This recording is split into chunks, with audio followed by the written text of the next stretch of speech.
Hello बच्चों, आज हम 8वीं कक्षा का अध्ययन करेंगे।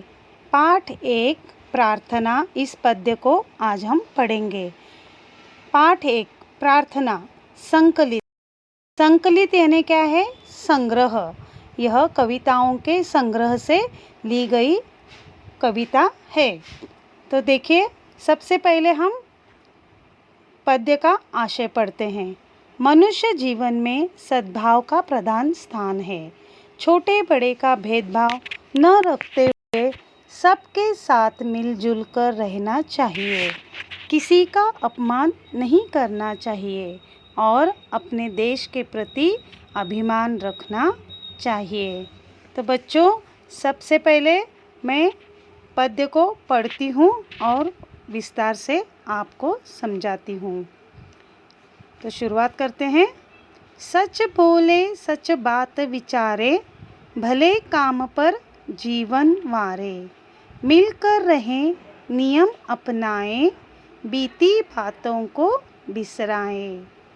यहाँ पर कवि कह रहे हैं कि सच बोले सच बात विचारे। इसका मतलब है हमें हमेशा सच का साथ देना चाहिए, हमेशा सच बोलना चाहिए और हमारे मन में जो विचार आते हैं वह सच की राह पर होनी चाहिए।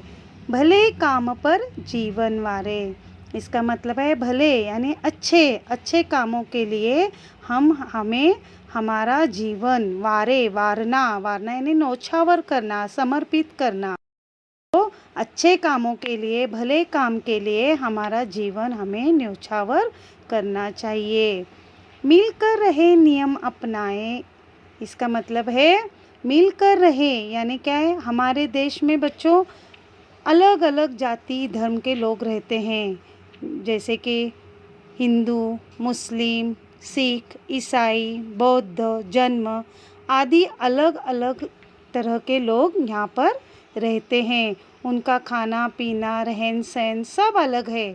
फिर भी कवि क्या कह रहे हैं कि हम सबको यहाँ पर मिलकर रहना चाहिए और नियम अपनाए। नियम कौन सा नियम? कि हम सबको एक साथ मिलकर रहने का यह नियम हमें अपनाना चाहिए। बीती बातों को बिसराए।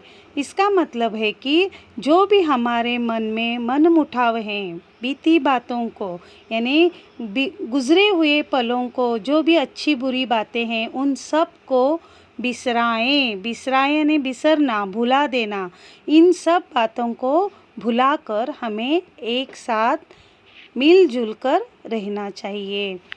छोटे बड़े सभी मिल जाएं, गिरे हुए को तुरंत उठाएं।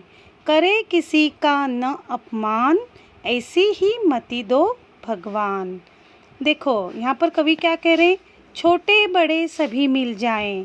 बच्चों, छोटे बड़े, यहाँ पर छोटे बड़े का मतलब है छोटे यानी गरीब लोग, मध्यम वर्गीय लोग, और बड़े यानी अमीर लोग। तो यहाँ पर क्या कवि कह रहे हैं? जो मध्यम वर्गीय गरीब लोग हैं और अमीर लोग हैं सभी मिल जाएं यानी सबको मिलजुल कर रहना चाहिए और गिरे हुए को तुरंत उठाएं। इसका मतलब क्या है? कि जो पीड़ित हैं, अनाथ है, उन सबको क्या है, हम इन बड़े लोगों को मिलकर इनको सबको उठाना चाहिए। तुरंत उठाए यानी क्या है? जल्दी से। तुरंत यानी क्या है? जल्दी। तो बच्चों, कवि क्या कह रहे हैं कि गिरे हुए को तुरंत उठाए यानी इनको हमें सहारा देना चाहिए। करे किसी का न अपमान, ऐसी ही मति दो भगवान। यहाँ पर कवि कह रहे हैं कि कभी भी किसी का अपमान हमें नहीं करना चाहिए। एक दूसरे के प्रति हमेशा हमारे दिल में क्या है? मान होना चाहिए और ऐसी ही मति दो भगवान। भगवान से वह क्या प्रार्थना कर रहे हैं कि मति यानी क्या है? बुद्धि। तो ऐसी ही बुद्धि यानी एक दूसरे के प्रति हम हमेशा प्यार से रहे, मान सम्मान उनका करे, ऐसी बुद्धि हमें भगवान दो, ऐसा कवि कह रहे हैं। एक रहे सद्भाव रखे हम, देश देश में मान रखे हम। हठ छोड़े संयम अपनाएं, मातृभूमि पर बलि बलि जाएं। देखो यहाँ पर कवि क्या कह रहे हैं, एक रहे सद्भाव रखे हम, यानी हमेशा हम सबको मिलजुल कर रहना है, एक होकर रहना है, कभी भी झगड़ा नहीं करना चाहिए। सद्भाव रखे, सद्भाव यानी क्या है, अच्छा भाव, दूसरे के प्रति नेक भाव हमें क्या है, हमेशा रखना चाहिए। और देश देश में मान रखें हम, इसका मतलब क्या है, हमारे देश के प्रति हमें हमेशा मान रखना चाहिए और हमारे देश के साथ साथ दूसरे देशों का भी मान हमें रखना चाहिए।